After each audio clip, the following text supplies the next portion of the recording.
Good morning. Welcome to day 3 of putting yourself through unnecessary torture and misery for a great view. Last night was good. I just took some time, did my usual nighttime routine, and then I laid down and I'm here like next to these. I mean, they're everywhere. I mean, you can't camp without being next to it, but I thought I cleared the sand well enough, and there just happened to be a little thorn, and I was laying in my bed, and all of a sudden the air started to escape my mattress, and I was like, what's going on? So yeah, a little thorn punctured my mattress, but thankfully I brought my repair kit, so I was able to get that patched up. Hopefully it holds. I do have another one at home, but that one also has been punctured and I've patched it, but the patch on the other one is more of a permanent fix, whereas this one's temporary, so we shall see how it holds up. But that was fun to deal with.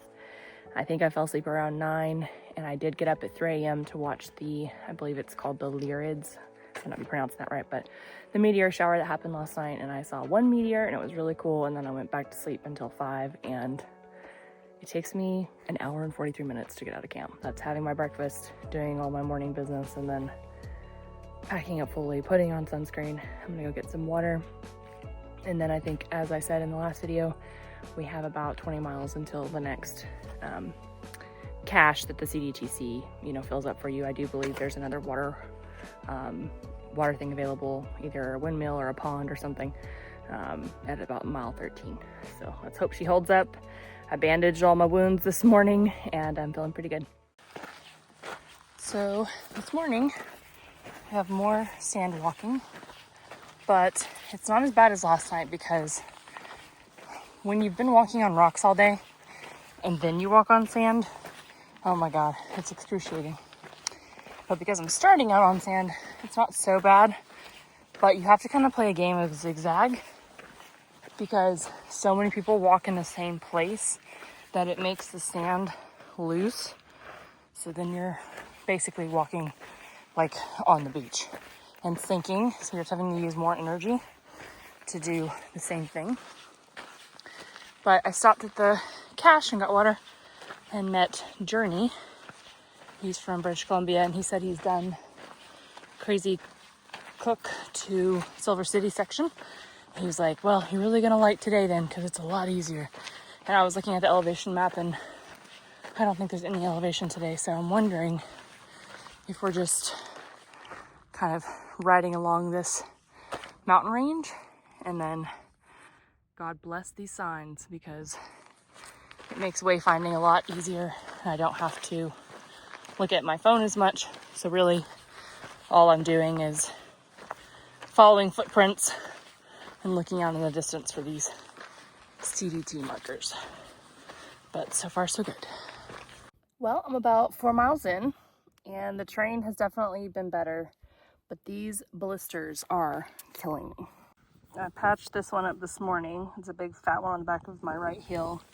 And then this one developed the first day, but it popped yesterday, but it's just super sensitive. And now I've got another one on this toe. So 1, 2, 3, 4 blisters so far. Super fun.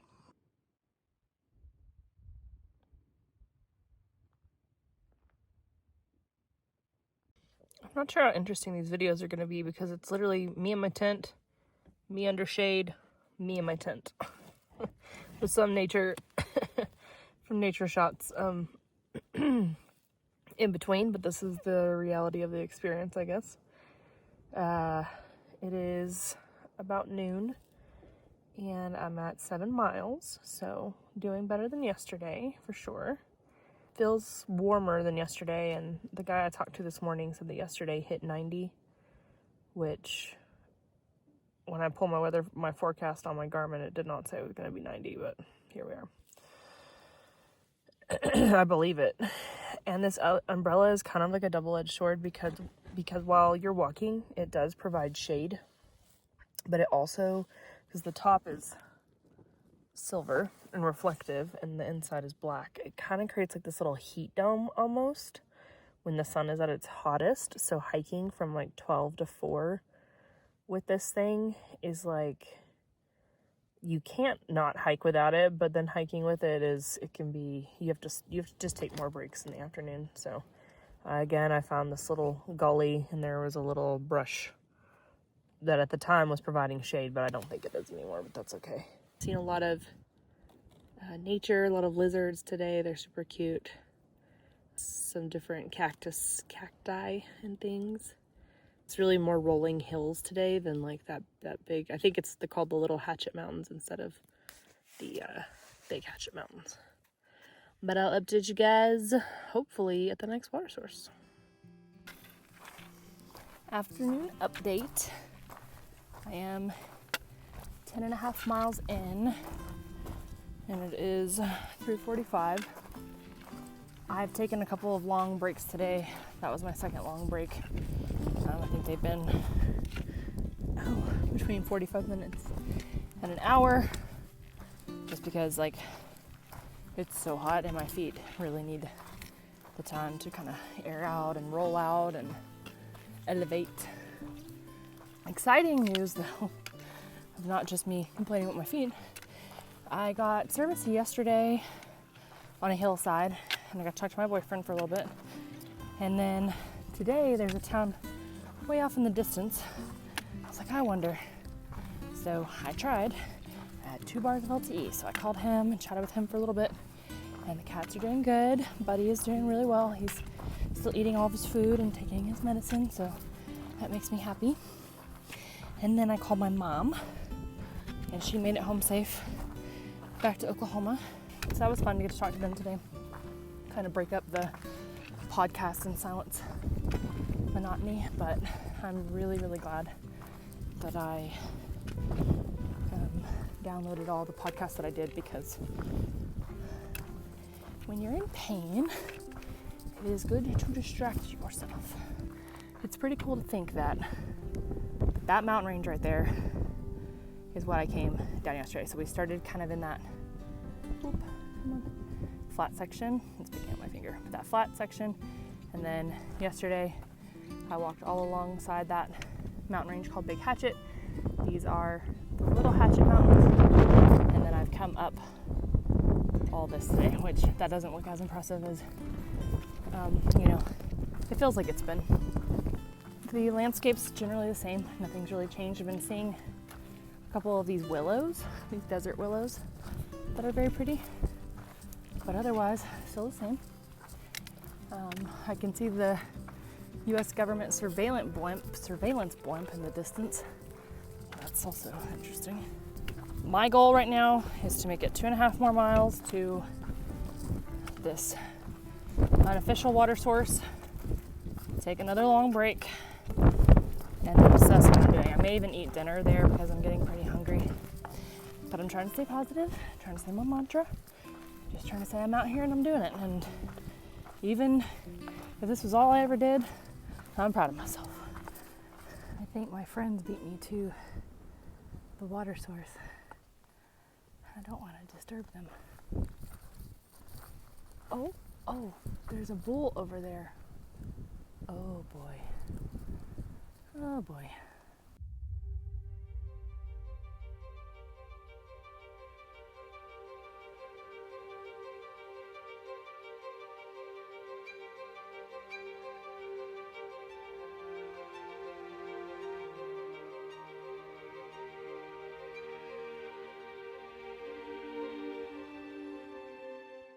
Okay friends, it's been a while since my last update. I did make it to camp. I kind of set up in this little wash here. The wind kind of picks up around 5 o'clock and then dies down around 8 or 9. I took a rest when I was like at mile 10. I had 3.5 more miles to go, and my feet were killing me, and I was like, girl, you have got to get it together. My music was playing for whatever reason, and it was like some hype music, and the endorphins hit, which I haven't had endorphins hit in so long, but y'all, they hit, and I booked it to that cattle trough thing, and I made 3.5 miles in very, very good time. Let me give you guys the 360 view. And then I sat with Journey and Chappie, and I had my dinner there because I was like, might as well knock out 2 birds, 1 stone and have dinner. And that way when I get here, all I have to focus on is getting my sleep system set up closing out today's video, journaling, and then I'm next to this town way back there in the distance called Vista, so I'm getting some cell signal. So I'll probably call some loved ones tonight and then get to bed early, because I think I'm gonna make an even earlier start tomorrow because I'm still about 3 miles from Cache 3. So I'll need to make good time early in the morning, so that way at around 7, I'm actually starting where everybody else is probably starting tomorrow, because it's 20-mile days tomorrow and Thursday as well. So anyway, it was a good day. Very glad for the endorphins. My feet feel really good now, which is crazy to say. I'm going to get all the rest of my bags out and set up and then call it a night. See you guys tomorrow. Good morning. I got almost 8 hours of sleep. 97% sleep quality. That's pretty. I definitely wanted to get up earlier today, but my body needed the rest, so we let it rest.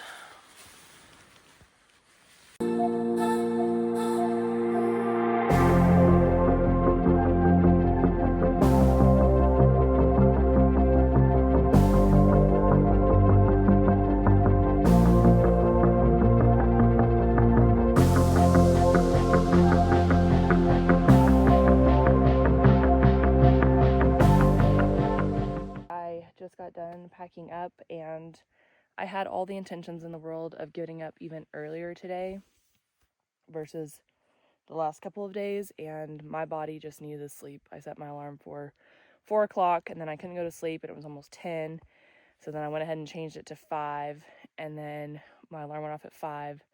I snoozed it, and I literally passed back out until 6, which means my body needed it. And then I'm just like really stiff today, so I took time to stretch and just kind of ease into the day, but I'm probably gonna regret that because it's another long day. But we have everything packed up. I didn't do breakfast this morning or anything because I'm just not hungry, so I put it at the top of my bag in case I decide to eat it maybe later in the morning when I need my first break.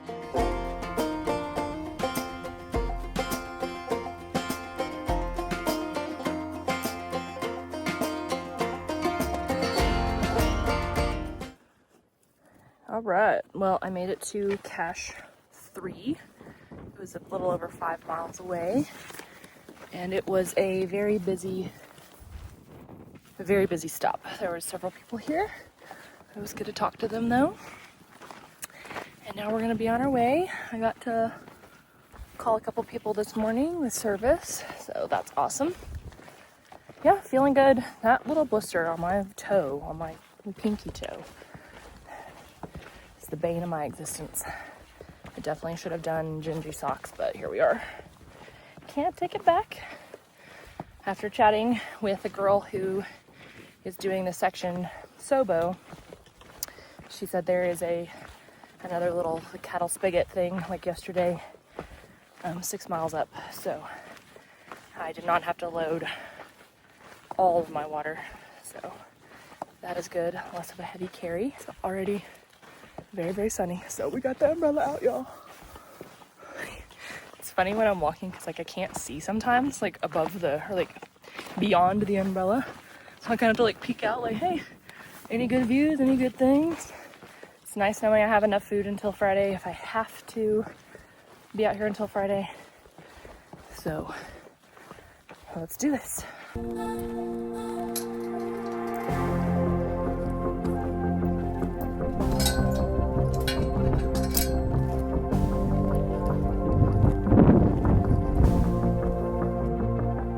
Funny how hikers are like basically cows. We're all searching for the one shade tree. I don't want to say semi. This section is pretty treeless.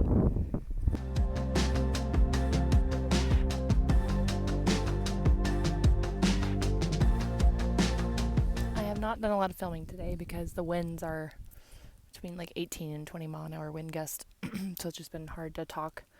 And I've really just had my head down trying to make miles today. Today's been good. It's been, if you saw the terrain, you'd be like, that's easy terrain. And it is, because it's just a lot of sand, but it's like compacted sand. But for some reason, my feet just really don't like that feeling. So they kind of ached this morning. And then I took a break right after the cows and stretched my feet, and my kind of patch for my blister on my right heel had fallen off because it was wet, which means my blister further popped. So I went ahead and took that off and let my foot dry. And then, yeah, just kept walking until I got to a water tank, and there were a lot of people there. A lot of people. They're kind of like in a little tramway, I think. And yeah, just sat there for about 30-40 minutes and drank all the rest of my water so I could fill all my water back up there. And then, yeah, I've just been kind of beating the dirt, if you will. It's very hot. It's about 3:20, so it's like the heat of the day. Yeah, I'll talk to you guys tonight about my gear swaps because I realize I'm on day 4 and I haven't told you all that I've swapped my entire big 3 kit, my backpack, my tent, and my sleeping bag or sleep system. So I'll talk more about that tonight if I'm not completely brain dead. So yeah, I have another probably like almost 6 miles to the official water cache. I've just been listening to music all day because it really helps. And in the heat of the day, I'm going at about a 25-minute pace, which is going to take me till around 6 to get there, probably, if not longer, because I'm probably going to have to stop in about 3 miles and take off my shoes and let my feet rest. But I found another gorgeous... I always find these trees when I'm not ready for a break. Like, I wasn't really ready to stop. I needed to go to the bathroom, but yeah, I'm not taking like a real break right now. But yeah, I keep finding these beautiful big trees when I'm not ready to stop yet. And when I'm ready to stop, it's like this tiny little bush, which I'm grateful for still. But it's just funny how it works out that way.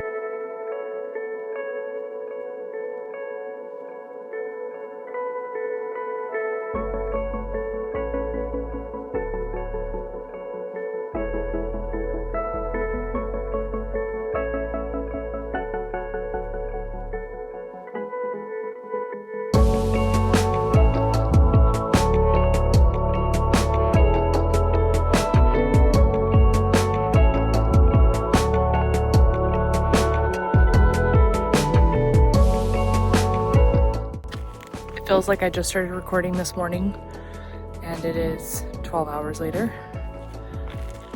Beautiful sunset, but it is windy, and I'm on this saddle because there was a flat spot that looked like other people had put their tents. So I decided to put my tent here, and I feel like that was a bad idea because it's so windy. But we're set up, so I am not going to change it. I'm very tired. I think I talked about doing like a gear update, but we gonna have to do that tomorrow, y'all, because I'm tired. I did close to 16 miles today, which I think is the furthest I've ever gone in my life. I actually felt pretty good at the end. It was just getting dark, and I hate setting up this tent in the dark. I hate setting up in the daytime. But we're good, y'all. I developed another blister on my foot, just as the other ones were healing. But yeah, I sat with Tinkle for a while. Her foot was really hurting her. I stopped to have dinner like a mile back and rest my feet.